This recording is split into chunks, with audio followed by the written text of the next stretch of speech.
Here we go. So today we're going to rank the 8 game modes, and there were 8 this season. Usually there's 7, but we've added Season of Giving in as well.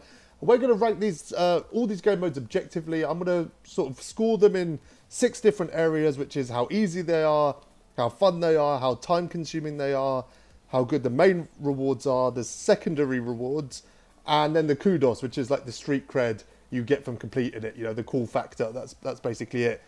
So they're all going to get a score out of 60, and we're going to rank them from 8 to 1 in terms of which game modes are probably the best to play. And it'll probably help you guide you a little bit on next season, what's worth doing and what isn't. You know, it's quite interesting because if you look at the order, it's not how I would put them in terms of what my favourite game modes are. But there are some that are just no-brainer. Before we get into that, guys, I'm going to do the usual like and subscribe stuff. So please like and subscribe. But on that note, on the 26th of December, I posted a video of like my face on Twitter and Facebook saying thanks because we hit 200 subs. 8 days later, we hit 300 yesterday. I can't thank you enough for that, guys. This is really, really cool what you're doing. I'm really enjoying this, and all the comments. My favourite thing about all of this is the YouTube comments that I'm getting. It's so fun interacting with you guys. As you know, I respond to every single comment that I get on YouTube, so that's really cool. But we're doing something a little bit different today. To be honest, there's not a huge amount going on in the game itself, so it's probably a good time to start looking back and analysing how things have gone. So at number 8, we've got Domination. Now, Domination is basically a dead game mode. They were supposed to add new Domination, I think, on the 22nd of December. I think they put out an announcement saying that, and then for whatever reason, it just didn't happen. So basically, the game mode is dead. In terms of ease, it is easy. It scores an 8 out of 10. In terms of fun, it's not fun. You're grinding out 99 games, and it is less fun now as well because the reward isn't as valuable as it was. You know, it takes forever. 99, you know, playing the computer is not fun, and you're playing 99 games just takes a long, long time. The main reward is basically dated now. I don't think Viking can compete anymore, if I'm honest. I got this done really early, so it was quite useful having him when I did. The secondary rewards are good, and what I mean by secondary rewards is not Rolando Blackman or Van Exel. It's actually the tokens and the MT that you can generate just playing this game mode. You know, some of these had like, you know, just winning this game alone, what's that, 22, 27, you know, tokens there, plus you're getting extra tokens for getting sort of 33 wins at a time. So it did kind of help fuel my team at the beginning, but I just think it's kind of dead now, and you don't get any sort of street cred for completing this. It's not cool. So Domination at number 8. At number 7, we've got Triple Threat Offline, which only scored slightly above Domination, literally by 1 point. It's the easiest game mode by a mile. Obviously, I've got videos on this. If you want to know how to run through sort of 20 games in an hour, there's a video out there that will show you how to do it. It is easy. It is the least fun thing ever. Like, sometimes I distract myself with something more interesting, like watching paint dry. This has got to be the most boring game mode that they've ever invented. I hate it. I really hate it.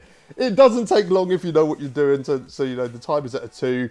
The main reward, which at the moment is Michael Finley, I mean, it's not a card anyone's really going to be running.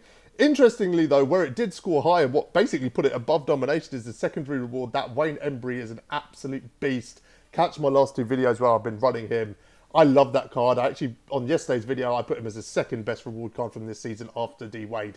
That's how good Embry is. So that kind of saved TT Offline. But again, no one's really going to respect the fact that you've completed this. Unfortunately, it's that game mode. I do respect anyone who's completed this personally because they suffered through 600 games of this and probably another 150 next season. That deserves some level of respect. But I hate this game mode. I just hate it.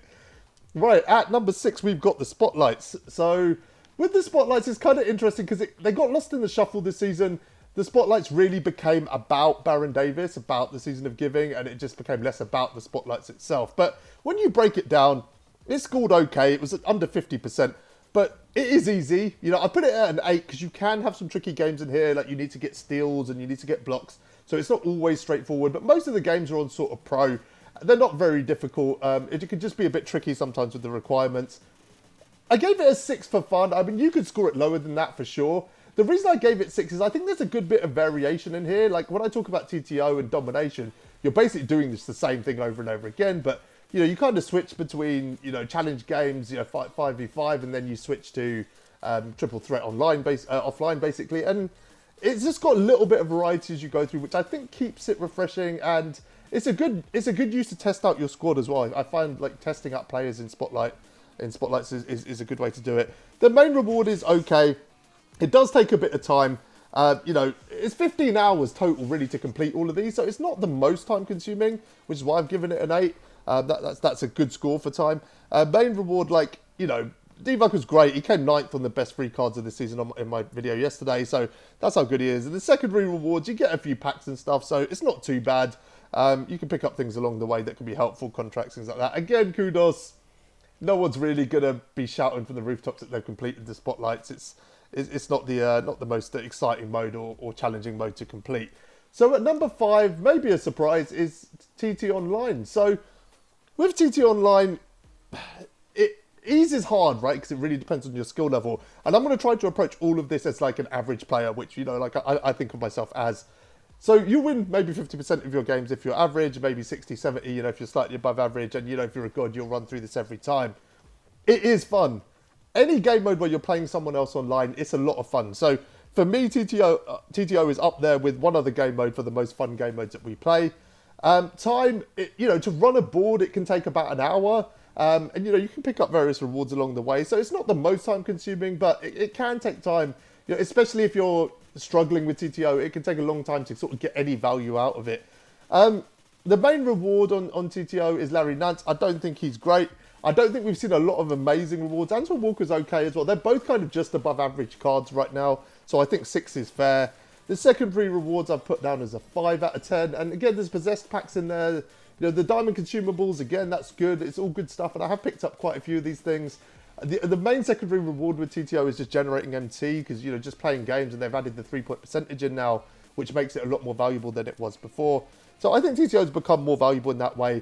And, you know, people do like to kind of show off the fact that they're good at TTO. One of the most common posts I will see on social media is someone ran the board or whatever. So I think there is a respect factor in being good at TTO. Again, I have a video on this. It's really strange, actually, because I posted this video 2 weeks ago, and it got like 100 views after like a week. It was kind of dead. And then they dropped Richard Jefferson in here, and obviously people sort out videos to see how to go, you know, how to run the board on TNT Online to give themselves a better chance of getting RJ. And the video has nearly done 1,000 views now in the last week, so that's really cool. And there's a few comments saying it really helped people do it. So if you do want to get better at TTO, there is a video that will show you kind of tactically how to approach it, and you'll have a lot more fun with it. So at number 4, we've got the Season of Giving. Now, Season of Giving has been a weird one because it's quite hard to rank because I think it's so different for different people. I'm just going to bring up the cards here really quickly. It's been so different for so many people. Like, I put the ease at a 7, but for some people it might have been a 2. You know, they might have really struggled with this. And some people it might have been a 10. Like I said, the average person, maybe it sits around 6 or 7. For me, actually, to be honest, I found it quite easy. Like, I got AI out of Locker Code, and I've got spares. I got RJ out of Triple Threat Online the first time I ran the board, and I've got spares of him as well. The spotlights weren't that challenging. Rip I got, you know, through those XP challenges. Again, they were really easy challenges. I pulled out of a Locker Code, and the rest, you know, was kind of... Mo Peterson was the only one that really caused me problems, because I've said this in previous videos. The first weekend that he dropped, they didn't say until the Sunday that he would be available every weekend. So I tried to get him immediately, and it took me 27 wins to get that Mo Pete, which was really annoying because it took up a huge part of my weekend. And had I known, I just wouldn't have bothered. And again, I've got spares of him since, so it was kind of pointless. So I think this was maybe made more difficult by the way 2K handled it. But ultimately, if you want to get Baron Davis, you can. And obviously now it's over. But this weekend you could have got it. But I played limited for a couple of hours and I got like 6 duplicates. I don't think it was that difficult. The fun factor, it was kind of fun and not. The reason it's not lower or higher, I think it involved every game mode, right? It's kind of like the XP agenda, which is coming up. It involved every game mode, really, which is good. I always like things that include Unlimited or TT Online and things like that, where you can have a bit more fun with the game. So I think it was fun, but it could have been more fun. Again, they included, you know, game modes that I'm not really a fan of. And there were some things that were just kind of a grind, kind of boring. The fact that I had to use some of those emeralds, it didn't make it as fun as it could have been. But it wasn't too bad. The time I put as a 4, which is kind of a low score because, again, it really varies. It's kind of hard to grade.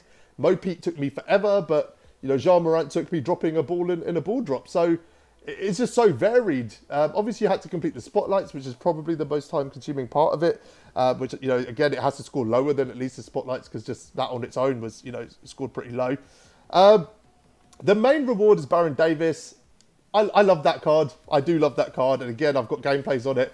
If you still haven't caught the video that I dropped on New Year's Day, I guarantee you it's the most epic gameplay you will ever see in a YouTube video. The ending of that game is just priceless. So go catch that, and it's all about Baron Davis. That's what that video is about. So it's good. The secondary rewards again in Season of Giving, you know, we can't. This is great. This is really, really good. I think it's the best thing about the Season of Giving. I like Baron Davis, but that AI card, if you badge him up, he's an exceptional point guard. I hate this RJ card. I'm going to talk about why in a second, but I hate it. I think D-Mac's an underrated card. Drew Holiday is sort of the best undervalued point guard in the game, without question. He's really, really good. I think there's other good rewards in there. I know a lot of people are running this jar. Yes, Rip Hamilton might be useful. Mo Pete was really good when he came out as well. So the secondary rewards on this were fantastic. And again, I think the kudos, people are shouting about the fact that they've got Baron Davis. I think a lot of people made it their priority for this season to get him. So there's obviously a lot of sort of respect in getting that Baron Davis, which is cool. And I think kudos at 6 is probably accurate.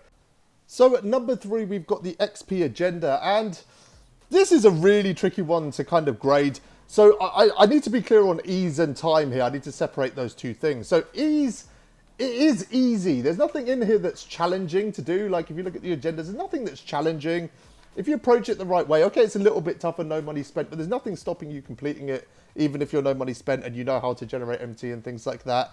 A 7 is fine. I think that I haven't given it a 10, which I could have done. I haven't scored it higher because there are some challenging things in here, like, you know, trying to get dunks with Simbula and things like that. Just some really pointless, annoying challenges in here, which made it a little bit more difficult. But in the grand scheme of things, in terms of just getting Wade, it wasn't difficult.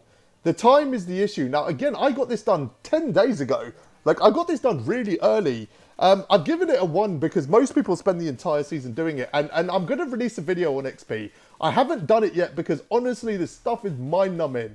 I don't enjoy content on XP Agenda, so I don't want to post any content on it. But I will post about how I got Wade so early. I think we got him probably a day after the first person did. And we did it all no money spent, and it wasn't difficult. And there was reasons that happened. I'll walk you through that in a video. But that's probably the only video I'm going to do on the XP for a while. It wasn't difficult, but time consuming it is. If you do it the right way, you can score higher on time. But I know the average person is taking forever. It's not fun. I've given it a 4 because it includes game modes that I like.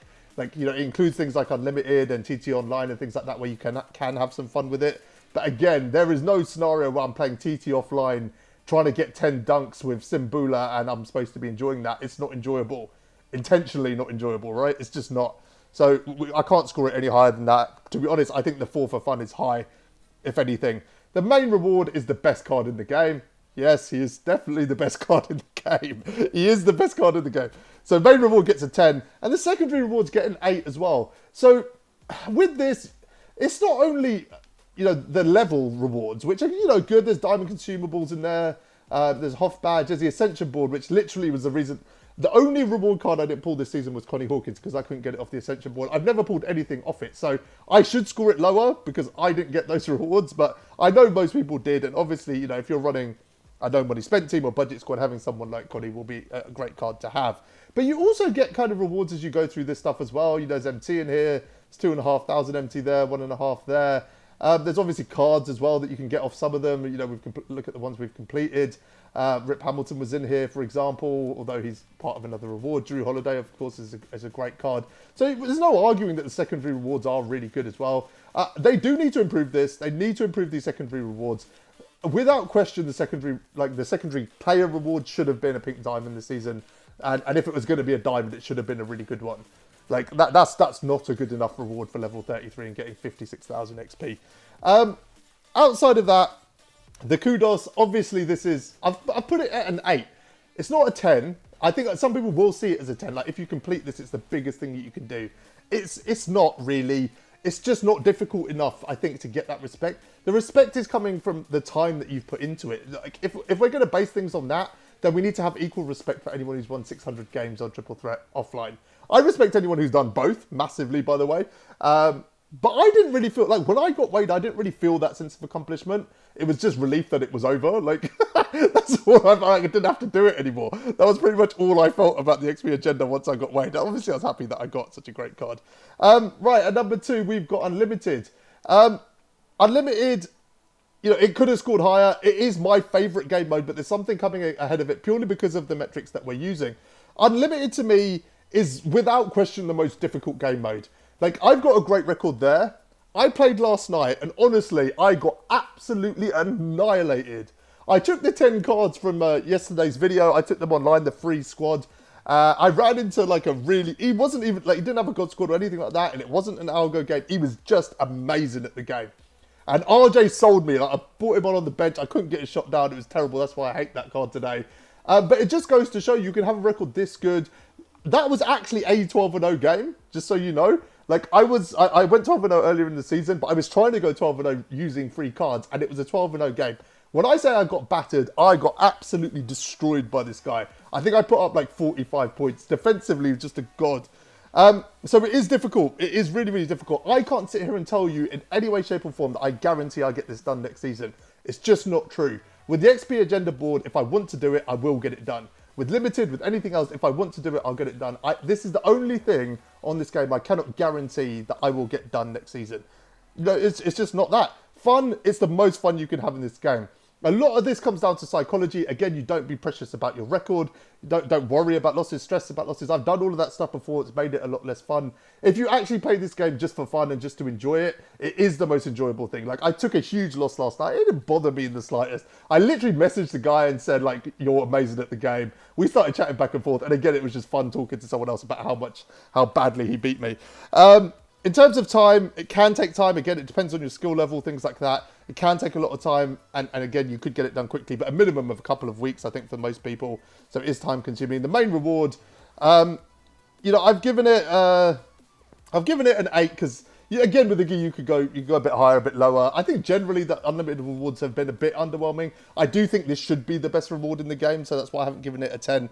The secondary rewards on unlimited, I have a video which is about to hit 2,000 views, which is crazy, of me opening all the packs from unlimited in one go. Watch that video and you'll see how good the rewards are when you get into the sort of diamond, pink diamond tiers.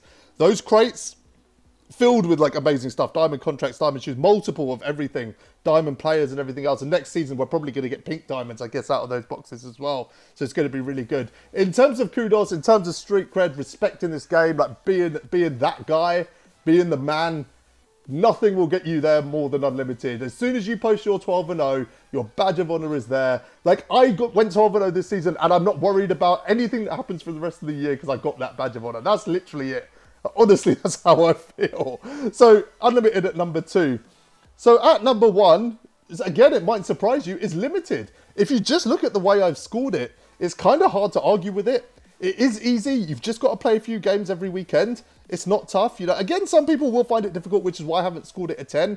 There are some people that struggle with limited, but because of the parameters and requirements, it does level the playing field. That's literally the purpose of the mode. It's designed for casual players.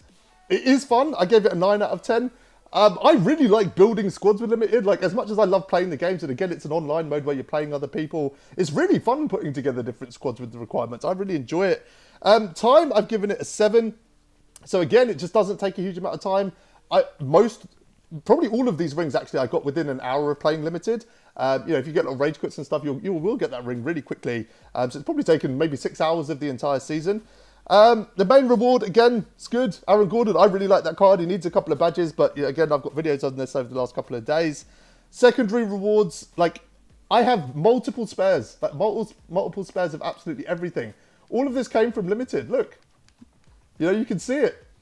There's a lot of spares in here, so you can't argue with that. Again, even if you're just flipping these guys for MT or you're holding them for the exchange or whatever it is, the rewards are good. And you know, obviously last week they chucked Hall of Fame badges in there. And I think with kudos again, I think it's a 6. I don't think it's the most difficult thing in the world to get this limited reward. And you know, some people stop early, get the Hall of Fame badge or whatever. I don't think it's the most difficult thing. It is just a case of persistence. I don't think there's anyone who's going to play for like 3 days straight, Friday, Saturday, Sunday. Again, not talking about time, just talking about sort of the respect that isn't going to get this done. You will get it done. It's just not that difficult. So that's me ranking all the game modes. I'm going to take a day off tomorrow because I've been uploading pretty much non-stop for a couple of weeks. I hope you enjoyed this video. I hope it guides you a little bit on what you want to do next season. But guys, until next time, thanks for watching.